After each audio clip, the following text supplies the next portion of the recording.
Hi guys, কেমন আছে? এই যে আজকে আমি ইঁচড় রান্না করব। এই ইঁচড়গুলো ছোটো ছোটো কেটে ভাপ দিয়ে নিয়েছি, আর এখানে আদা রসুন পেঁয়াজ মশলা করে নিয়েছি, আর এখানে আলু কুচিয়ে ছোটো ছোটো করে আলু কেটে নিয়েছি, আর এই যে চিংড়ি মাছ দিয়ে করব। চিংড়ি মাছ বেছে নিয়েছি, ভাজবো। আর কড়াইতে তেল দিয়ে দিয়েছি, তেজপাতা দিয়েছি, আর জিরে একটু রাঁধুনি দিয়ে দিলাম। আলুগুলো দিয়ে দেবো। এখানে আলুগুলো ভেজে নিচ্ছি, আর এখানে একটা কড়াইয়ে যে তাড়াতাড়ি করতে হলে দুটো কড়াইতে করলে সুবিধা হয়, তাড়াতাড়ি হয়ে যায়। তো এই পাশে আমি পেঁয়াজটা ভেজে নিই, মশলাটা কষিয়ে নিই। আর এই যে আলু ভাজাটা হচ্ছে, পেঁয়াজটা কষিয়ে নিই, ভেজে মশলা কষিয়ে নিই। তা পেঁয়াজগুলো ভাজা হয়ে গেছে, আমি এবার মশলাগুলো দিয়ে দেবো।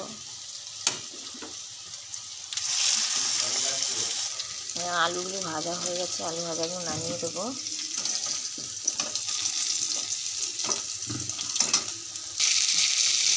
ইঁচড়গুলো একটু হালকা তেলে ভেজে নেবো, কোনোদিনও ভাজিনি, মশলার সঙ্গে কষিয়ে করেছি। আজকে ভাবলাম একটু নতুন করে রান্না করবো, একটু ইঁচড়গুলো ভেজে নেব। আমার মশলাগুলো কষানো হয়ে গেল, আর ওই যে চিংড়ি মাছগুলো রয়েছে, চিংড়ি মাছ দিয়ে মশলা দিয়ে একটু কষিয়ে নেবো।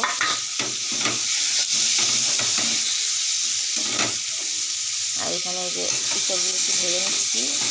সবসময় আমরা ভাপ দিয়ে কষিয়ে করি, আজকে আমি একটু নতুন করে ইচ্ছা হলো বানাই যে একটু ভেজে নিই ইঁচড়গুলো। মশলা আমার কষানো হয়ে গেছে, মশলাগুলো আমি এই ইঁচড়ের মধ্যে দিয়ে দেবো, নেড়ে দিলাম। আর এখানে একটু জল একটু গরম করে নেবো, জল গরম করে নিলে ভালো হয়। জল গরম করে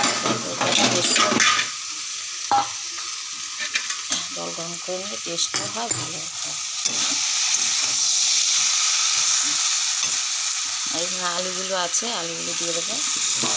তাহলে আজকে আমার রান্না হবে ইঁচড় চিংড়ি, আলু দিয়ে ইঁচড় দিয়ে চিংড়ি মাছ।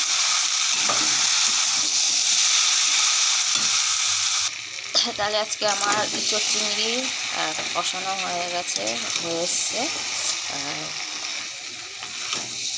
তোমরা একটু ভালোবাসা দেবে, পাশে থাকবে। আর এইভাবে আমি সুন্দর সুন্দর রান্না নিয়ে তোমাদের মাঝখানে নিয়ে আসবো। আর দেখে তো মনে হচ্ছে কালারটা সুন্দর হয়েছে, দারুণ হয়েছে, খেতেও দারুণ লাগবে, ভালোই লাগবে। এইভাবেই সবাই একটু পাশ থেকেও গাইস একটু জানাবে কেমন হয়েছে। দারুণ। হালকা একটু ঝোল দিয়ে দিলাম, কেন সিদ্ধ হবে আলুটা আর ইঁচড়টা, তাই ঝোলটা দিয়ে দিলাম। সবাই একটু কমও দিলেও হয়, একটু বেশি দিলেও হয়, কিন্তু কম দিলে কষা কষা হলে মাখা মাখা হলে তরকারিটা বেশি টেস্ট হয়। তাকে দেখে বলবে কেমন হয়েছে। আজকে আমার ইঁচড় চিংড়ি রেসিপি রান্না করেছি, ইঁচড় চিংড়ি।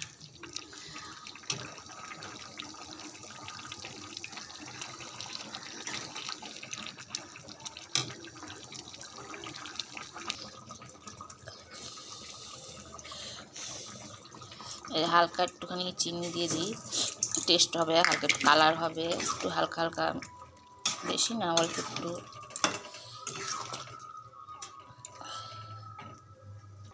এই যে আবার হয়ে গেল আজকের ইঁচড় চিংড়ি রেসিপি রান্না। কেমন হয়েছে একটু সবাই জানাবে গাইস। Tata, bye bye. তোমাদের ভালোবাসায় এইভাবেই যেন নতুন নতুন নিত্য নতুন রান্না নিয়ে আসতে পারি। আর কেমন হয়েছে অবশ্যই জানাবে, আর পিয়ালদির পাশে একটু সবাই থাকবে, একটু লাইক কমেন্ট শেয়ার করে দেবে, সাবস্ক্রাইব করে দেবে। Tata, bye bye.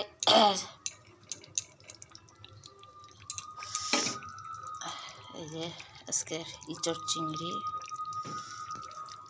তাহলে সবাই ভালো থাকবে, টাটা, বাই বাই। আর রান্না কেমন হয়েছে অবশ্যই জানাবে। সবাই ভালো থাকো।